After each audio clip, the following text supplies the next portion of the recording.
एकांत का शिवलिंग मेरे घर में बुढ़ापे में संतान दे सकता है। मार्कंडू जी वृद्ध हो चले थे तब तक उनकी औलाद नहीं थी। एक भाई ने 17 साल का लिखा है, एक भाई ने लिखा मेरे यहाँ बच्चा होने का तो योग ही डॉक्टर ने मना कर दिया था।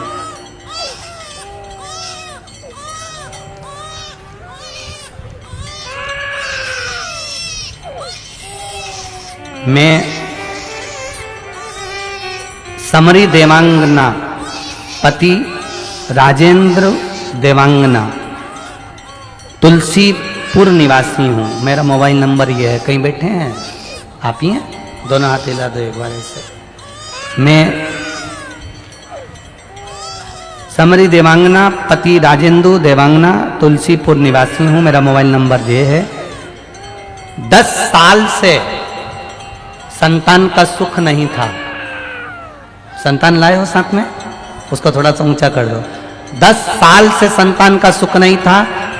पहली बार जब डॉक्टर को दिखाया था तो उन्होंने कह दिया था तुम्हारे यहाँ कभी औलाद नहीं होगी क्योंकि तुम्हारे यहाँ संतान के योग नहीं है। गर्भस्थ कुछ समस्या के कारण तुम्हारे यहाँ औलाद नहीं होगी। पर बाबा ने 10 साल बाद 1 लोटे जल का पान कर कर और एक सफेद आंकड़े की जड़ से संतान की प्राप्ति हुई है। प्रणाम करने के लिए 10 साल बाद दी। उसको थोड़ा सा ऊंचा कर दो एक बार। हर हर महादेव। बैठिए बैठिए। ये शिव तत्व जब सारी आस समाप्त हो जाए, जब सब दूर से आस छूट जाए, तब मेरे बाबा दया करना मैं तेरे भरोसे हूँ, मैं तेरे भरोसे हूँ। क्या केवल सुबह का समय, शाम का समय मंदिर जाने का होता है? इसके सिवाय हम मंदिर नहीं जा सकते?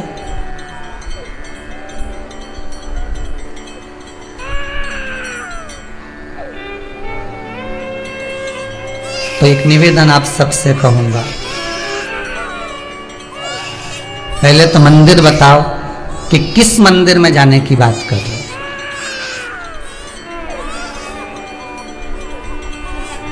आप कौन से देवता के मंदिर में जाने की बात कर रहे हो?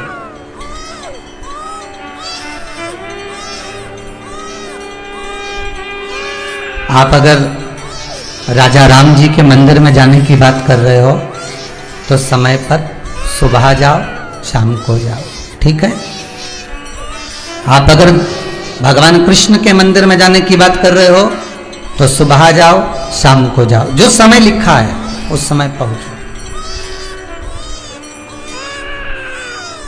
आप दत्त भगवान के मंदिर में जाने की बात कर रहे हो तो सुबह जाओ, शाम को जाओ। आप गणेश जी के मंदिर में जाने की बात कर रहे हो तो सुबह जाओ, शाम को जाओ। मना नहीं है। आप जितने भी देवता हैं, बहुत ध्यान से सुनिएगा। आस्था चैनल के जितने श्रोता भाई बहन कथा सुन रहे हैं, बहुत ध्यान से सुनिएगा महाराज। बहुत अच्छी कथा, बहुत सुंदर प्रश्न है कि मंदिर क्या हम सवेरे और शाम को ही जा सकते हैं? तो आपसे निवेदन है, जिस बेटे ने ये प्रश्न करा है, आजकल के जो नवयुवक बच्चे हैं बहुत अच्छे प्रश्न करते हैं, ऐसा नहीं है, अगर सही उनको जवाब मिलना भी चाहिए। आप अगर गणेश जी के मंदिर जा रहे हो, राम जी के मंदिर जा रहे हो, आप कृष्ण के मंदिर जा रहे हो, आप दत्त भगवान के मंदिर जा रहे हो, आप किसी अन्य देवता के मंदिर जा रहे हो तो सुबह और शाम जाइए।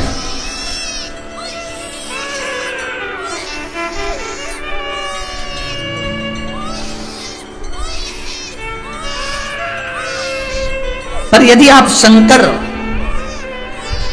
और जगतजननी जगदम्बा के मंदिर में, दुर्गा के मंदिर में, भवानी के मंदिर में अगर जा रहे हो तो कोई समय नहीं है। क्यों? क्योंकि माँ और बाप के रूम में बेटा कभी नहीं जा सकता है। माता और पिता तो बाहें पसारे खड़े हैं।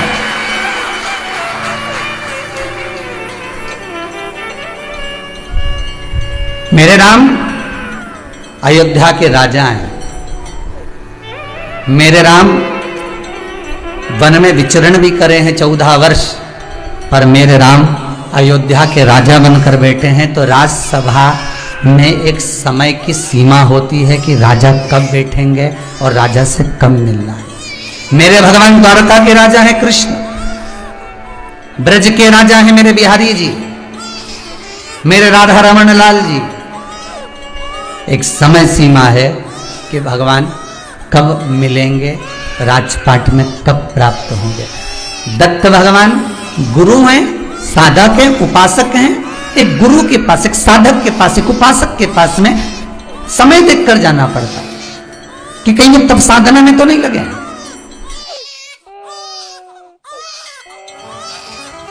जो बेटियां ससुराल में दुखी हैं, बहुत कष्ट में हैं,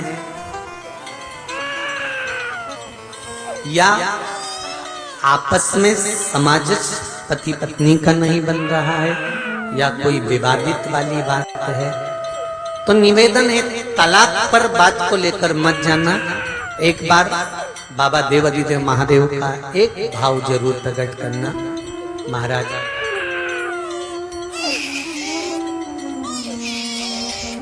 श्री अवधूतेश्वर महादेव का नाम लेते। कौन से महादेव? अवधूतेश्वर महादेव का नाम लेकर थोड़ी सी मूंग, हरी जो मूंग होती है, उस मूंग को गला लीजिए पानी में। गलाने के बाद में उस मूंग को शिव मंदिर में ले जाकर भगवान जो नंदीश्वर विराजमान होते हैं वहां रखकर 7 बेलपत्र उस मूंग पर चढ़ा दिया। चढ़ाकर बेलपत्र मेरे देवादिदेव महादेव को अवधूतेश्वर महादेव के नाम से समर्पित करते।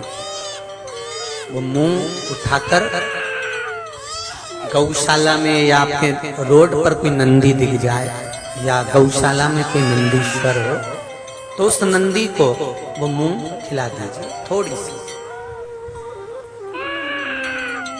3 या 4 प्रदोष करोगे, तलाक तक बात नहीं पहुंचेगी, आपस में प्रेम बढ़ जाएगा, बेटी को सम्मान मिलना प्रारंभ हो जाएगा और टेंशन समाप्त हो जाएगा, परिवार नहीं टूटेगा।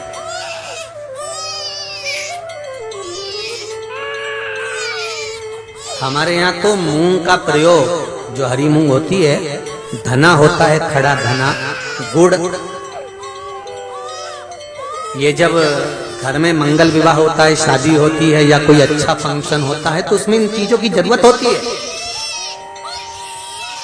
कभी आपने अपनी सासू माँ से पूछा कि मम्मी ये मूंग क्यों रखते हैं, ये गुड़ क्यों रखते हैं, ये खड़ा धना क्यों रखते हैं? ये तो सब दाल का सामान है, ये तो सब वहां रसोई घर में होना चाहिए, फिर ये पूजा की थाली में इसको क्यों रखते हैं? उसका कारण क्या है?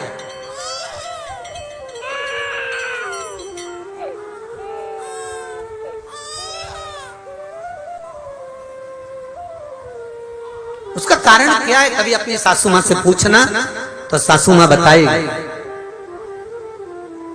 कि जिस समय पर भगवान शिव